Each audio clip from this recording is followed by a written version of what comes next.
Hello, sports fan. This is Stephen Hill of Sports Choice Plus. I'm bringing you a very special breakdown. We're going to be covering how Spencer Rattler, Joe Milton, and Jordan Travis could shake things up for their new teams. Before I get right into that, I want to make sure you're subscribed to the YouTube channel so you can get all the updates and all the breakdowns. Without further ado, let's get right into it. Um, the NFL draft had a heavy run on quarterbacks. It was heavy in the first, and then after pick 150, it got a little bit heavier. You're looking at not the top end stars, but the guys that possibly fallen off a little bit or had injuries or had to transfer. You're looking at these next set of crop of guys. It's a lot of talent there. When you think of Spencer Rattler, what he was able to do at Oklahoma to sizzle and pop and to essentially be behind Caleb Williams for a little bit. You saw what he was able to do in Cliff Kingsbury's offense, and you saw exactly, what he's kind of made of. You see him go to South Carolina, struggle a little bit. He struggled all over the place, but he has tremendous talent. You see this kid has tremendous talent. And going to the Saints, he's going to, within a year or two, push Derek Carr either out the door or to play better. The kid has a live arm. The kid has talent. The kid has legs. And I think that having that quarterback room full of quarterbacks down there, they don't have a real quarterback that they want to go with. Derek Carr is somebody that they needed because they just needed a stopgap quarterback at that point, so they had to overpay.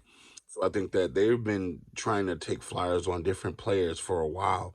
I think that Spencer is going to be an excellent fit. So that's just me on that standpoint from there. I feel like, when it's all said and done, he is going to be on the field at some point for the Saints. I feel like his strength is throwing the football. So I think that, no matter if it's deep throws, if you can get somebody to get into his psyche and help him progress and help him build, I think Spencer Rattler is going to be a starting quarterback in the NFL. The Saints have a lot of issues cap wise, so I think it may take a little bit of time for them to get that under control. But I think he's going to push Derek Carr. I really do. I think he has enough talent too. Joe Milton. I think Joe Milton can make life uncomfortable for Drake May.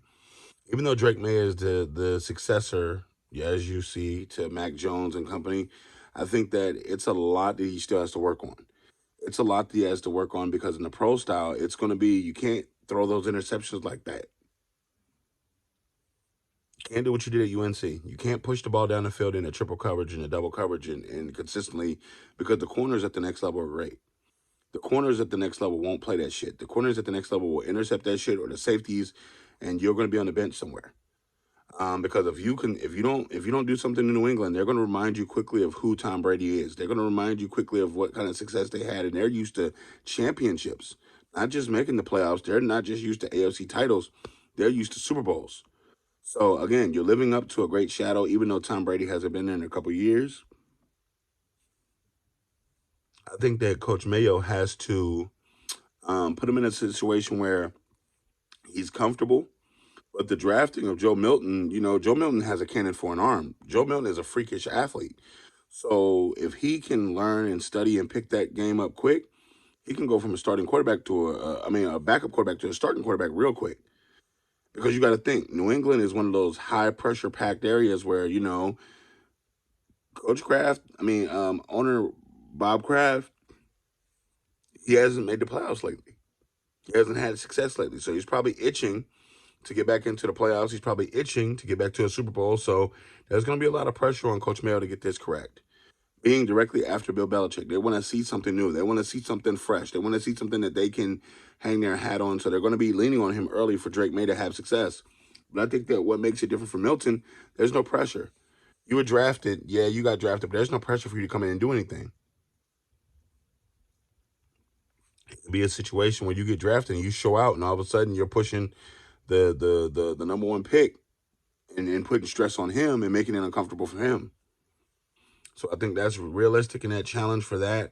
I don't think he'll hit the field early. I think they're going to give May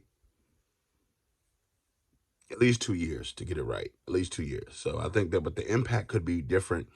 Pushing him in practice, pushing him to be a better quarterback, that could be big because there's a lot of pressure there. And lastly, Jordan Travis with the Jets having what they have. Aaron Rodgers is going to probably wear out his welcome quickly with the Jets. And even though Aaron Rodgers is a great quarterback, he's at the tail end of his career. I could see a situation where Jordan Travis performing well in practice, them, the coaching staff giving him something, or either coaching staff getting fired and him taking over from the helm. Jordan Travis, if you don't know, the Florida State quarterback. They got hurt last year. Florida State was undefeated. They were chirping at the bit to be in the national championship, college football playoff, but he got hurt. He broke his leg, and that kind of set the team back. And all of a sudden, they didn't make the playoffs. All of a sudden, they got blown out by Georgia. Jordan Travis is a playmaker with his legs and with his arm. So going into the Jets, he's better than Zach Wilson from the standpoint of he's just knowing how to play football better. But he's in a situation where he doesn't have to rush anything. Yes, you're going to learn from Aaron Rodgers, but you could essentially push Aaron Rodgers as well. So that's going to be something we have to look forward to. That's something we have to look after, because this could potentially be a situation where if Aaron Rodgers doesn't play well, you can see Jordan Travis. But I think that in a year or two, you'll see him on the field. I don't think Aaron Rodgers is going to be with the Jets that long. I don't think they like the saga. I don't think the owner Woody likes the saga of the quarterback controlling the team or anything like that. But I could see it. So, but these three quarterbacks have an opportunity to make an impact or either push the starting quarterback up to play better or either out the door. I think it's something we should look at, something we should look forward to. And I think that overall, you're going to see a lot of different quarterbacks in this draft challenge their incumbent starter. So you got to think, it doesn't take a year to start. You can pick up the playbook and learn something. All of a sudden, you're on a fast track to being a starter in the NFL. So what do you guys think? What do you think about the documentary that I just gave you? What do you think about all three of these quarterbacks? And definitely check out Sports Choice Plus on the YouTube channel. Make sure you subscribe so you can get all the updates and all the breakdowns. And we'll see you on the very next video.